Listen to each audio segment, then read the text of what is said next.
ആദ്യം തന്നെ എല്ലാവർക്കും എന്റെ വക മേരി ക്രിസ്മസ്. ക്രിസ്മസിന് എന്റെ ഫേവറേറ്റ് എപ്പോഴും ക്യാരറ്റ് കേക്ക് ആണ് കേട്ടോ. അപ്പൊ തുടങ്ങിയാലോ?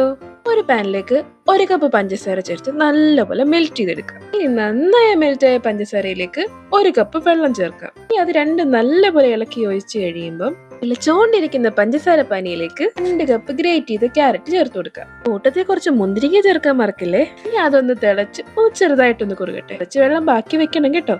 2 കപ്പ് മൈദയിലേക്ക് 2 ടീസ്പൂൺ ബേക്കിംഗ് പൗഡറും 1/2 ടീസ്പൂൺ ബേക്കിംഗ് സോഡയും 1/4 ടീസ്പൂൺ ഉപ്പും ചേർത്ത് 2-3 തവണ അരിച്ചു മാറ്റി വെക്കാം. ഇനി ഒരു ജാറിലേക്ക് 1 കപ്പ് പഞ്ചസാരയും ഇത്ര ഗ്രാമ്പൂവും നന്നായി പൊടിച്ചെടുക്കാം. അതിലേക്ക് 4 മുട്ടയും 2 ടീസ്പൂൺ വാനില എസൻസും 30 സെക്കൻഡ് ഹൈ സ്പീഡിൽ അടിച്ചെടുക്കാം. അതിലേക്ക് 1 കപ്പ് സൺഫ്ലവർ ഓയിൽ ചേർത്ത് 30 സെക്കൻഡ് ലോ സ്പീഡിലും അടിച്ചെടുക്കാം. അത് അവിടെ ഇരിക്കട്ടെ. ക്യാരറ്റിന്റെ മിക്സിലേക്ക് മുട്ടയുടെ മിക്സ് ചേർത്ത് കൊടുക്കുക.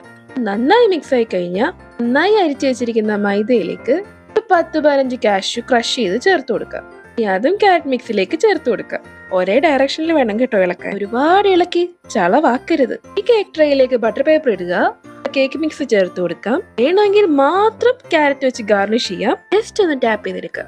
ഇനി ഓവനിൽ 180 ഡിഗ്രി സെൽഷ്യസിൽ 45 മിനിറ്റും 160 ഡിഗ്രി സെൽഷ്യസിൽ 15 മിനിറ്റും വെക്കുക. പെർഫെക്റ്റ് ആയിട്ട് കേക്ക് കുക്കായോ എന്ന് അറിയണമെന്നുണ്ടെങ്കിൽ ടൂത്ത് പിക്ക് വെച്ച് കുത്തി നോക്കുക. ടൂത്ത് പിക്കിൽ മാവൊന്നും വന്നില്ലെങ്കിൽ നമ്മുടെ കേക്ക് പെർഫെക്റ്റ് ആയിട്ട് റെഡിയായി. അപ്പൊ നമ്മുടെ സോഫ്റ്റ് ഫ്ലഫി കേക്ക് ട്രൈ ചെയ്യുമല്ലോ അല്ലേ?